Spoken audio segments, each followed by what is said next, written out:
so pretentious, so condescending. This comes from a guy who Irish parents would legitimately tell their children to stay away from.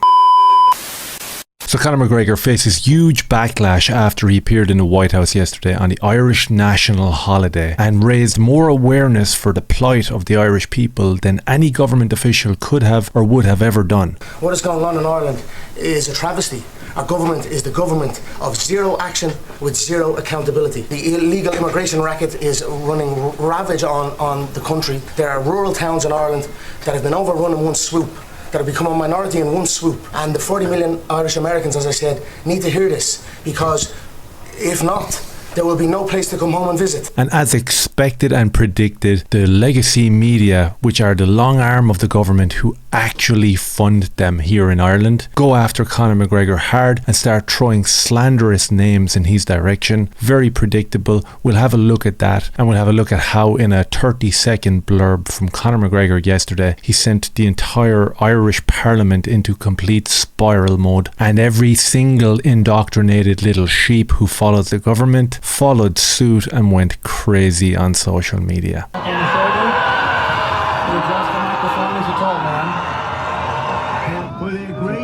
Before we get into it, if you're new here, maybe hit subscribe. I'd really appreciate that. Cheers. So the leaders of Ireland were invited into the Oval Office last week to meet President Trump. It didn't go to plan. They ended up having to bend the knee to the ADL and promise not to be anti-Semitic anymore. But what would you expect from these pathetic, quivering fools? And during this conversation with Donald Trump in the Oval Office, the Irish leaders did exactly what you'd think they would do. They sat there and kept their mouth closed, and all that big bravado talk about how they would stand up to Donald Trump and we're a democracy and all that garbage just kind of went out the window. And they got even more humiliated when Donald Trump brought up Conor McGregor and said that he was a great guy. I do happen to like your fighter. He's got the best tattoos I've ever seen. I don't know if I'm a big, but that. Is it Conor McGregor? Conor. Well, you have Conor's great, right?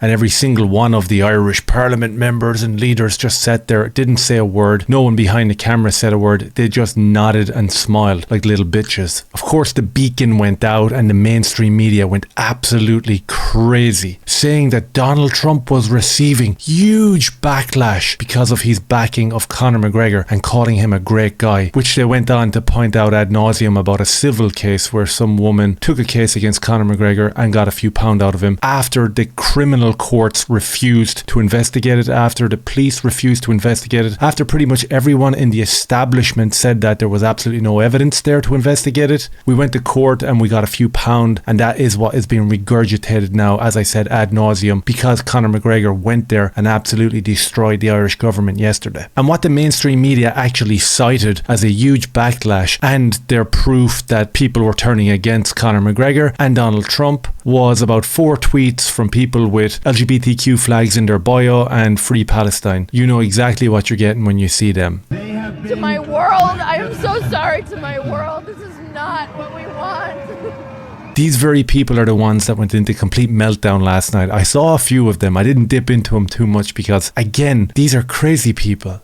How could you wouldn't talk to a crazy person on the street? You'd cross over and run away. But these people get on social media, they get up on their little soapbox and they think that people are listening and people care. Unfortunately, they've been indoctrinated to think that they're the majority. Conor McGregor should be dragged onto the streets of Dublin, tied to a pole and whipped because of his vile behaviour. That's what nutjob social media members were saying last night. And a lot worse, let me tell you. Absolutely triggered and spiralling. These are the same people now that complain constantly about inflation. They complain constantly about the cost of living crisis. They complain constantly about the biggest epidemic to ever hit Ireland, which is the housing crisis. And I think that you can easily track and correlate every single one of these issues to exactly what Conor McGregor said yesterday. So instead of jumping over onto social media and attacking him, maybe just say thank you for highlighting the fact that my paycheck is getting smaller every week because of these problems, and we would be a far better off country, let me tell you. So it wasn't just the appearance of Conor McGregor representing Ireland in the Oval Office or standing behind the podium in the White House press office. It was this little clip here that really sent him over the edge. Conor, what did you say to the President? What did you say? We had a great meeting. He was a great man.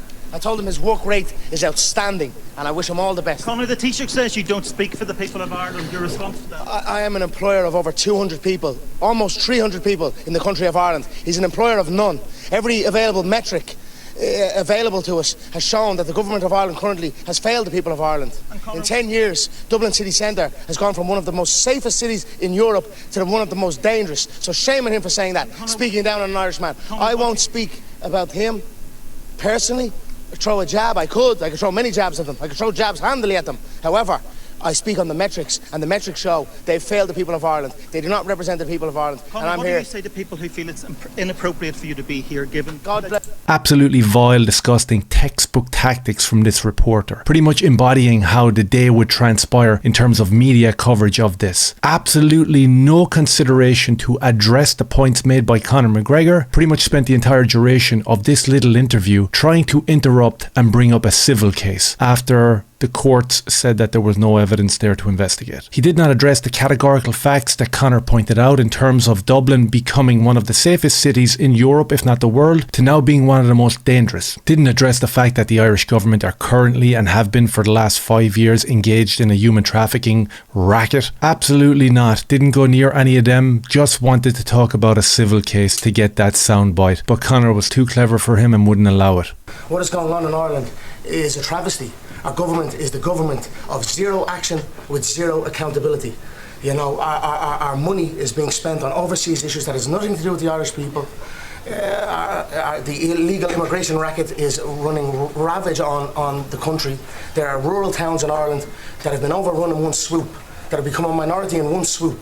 So issues need to be addressed, and the 40 million Irish Americans, as I said, need to hear this, because if not, there will be no place to come home and visit. Of course, Elon Musk highlighted the fact that the Irish are being replaced by our despotic government. He shared a clip of Conor McGregor talking in the press office. And of course, because it's Elon Musk, this sent people into even more meltdown. Look, it's for President Trump to invite whoever he wants to his home. And he's perfectly entitled to do whatever he wishes in relation to who he decides to invite to the White House. But let me be very clear, Conor McGregor is not here in the United States representing Ireland or the people of Ireland. He's here in a personal capacity. He doesn't speak for Ireland, he doesn't speak for the people of Ireland. He has no mandate to do such, and my views on him are very clear.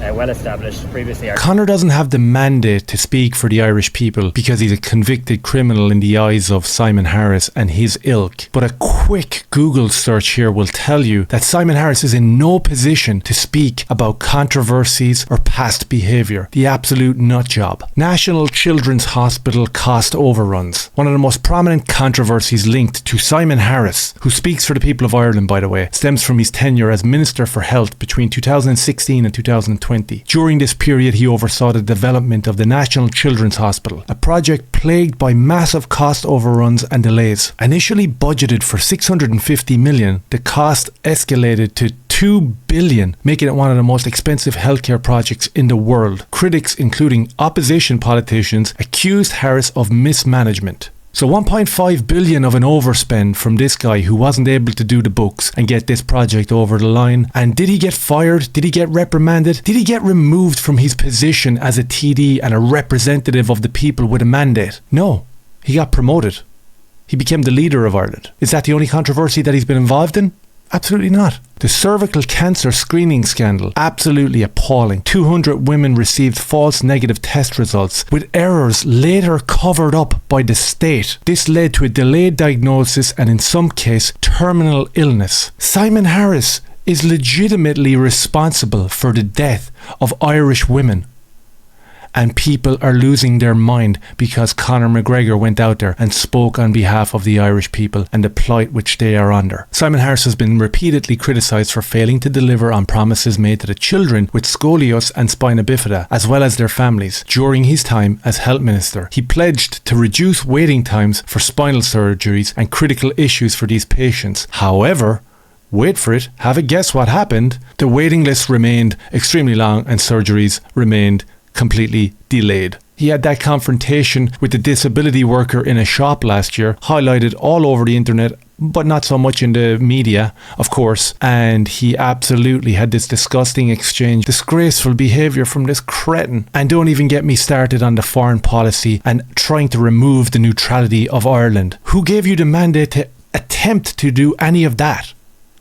These people are absolutely deluded and sick. He says that Conor McGregor doesn't represent the people of Ireland, and what he said definitely doesn't represent the plight of the Irish people, because obviously the Irish people voted these people in, right? So then you look at the Business Post politics section and you see that there was a Red C poll taken here in Ireland. 3 out of 4 think that Ireland has taken too many refugees. Polls find that 75% of people believe that the number of refugees in Ireland is taking in now is too many, and there have been at least 125 anti-immigration protests since the start of the year. This was last May. Can you imagine what this poll would be now? The very same people that are condemning Conor McGregor would be out there saying the exact same thing. Because when the spotlight of social media fades and all the likes start rolling into your Conor McGregor's a tweet, then you realize that you can barely afford a mortgage, that your children are never going to be able to rent a house, and they're definitely never going to be able to buy a house. And then you're going to understand that there's a direct correlation by the gaslighting from the Irish government saying that the overwhelming majority of people want refugees in their towns. They want their small indigenous towns to be wiped out overnight. I don't think so, pal. The former leader of Ireland couldn't let this go either. He crawled out from underneath a rock. That dude's been missing for a couple of years. He says that Conor is a convicted criminal and a rapist. Good Irish dads teach their sons to detest men like Conor and their daughters to avoid men like him. Irish America know this. Period. So pretentious, so condescending. This comes from a guy who Irish parents would legitimately tell their children to stay away from. This is coming from this dude here who we can see in the beer garden of some local pub is shifting and mauling the mouth off some young man. That's the leader of our country, people. This is the person that Irish America want us to look up to. Period. Am I correct? This is totally not the type of guy that you tell your kids stay away from, right? Some foreign dude who likes to maul young fellas inside in a pub.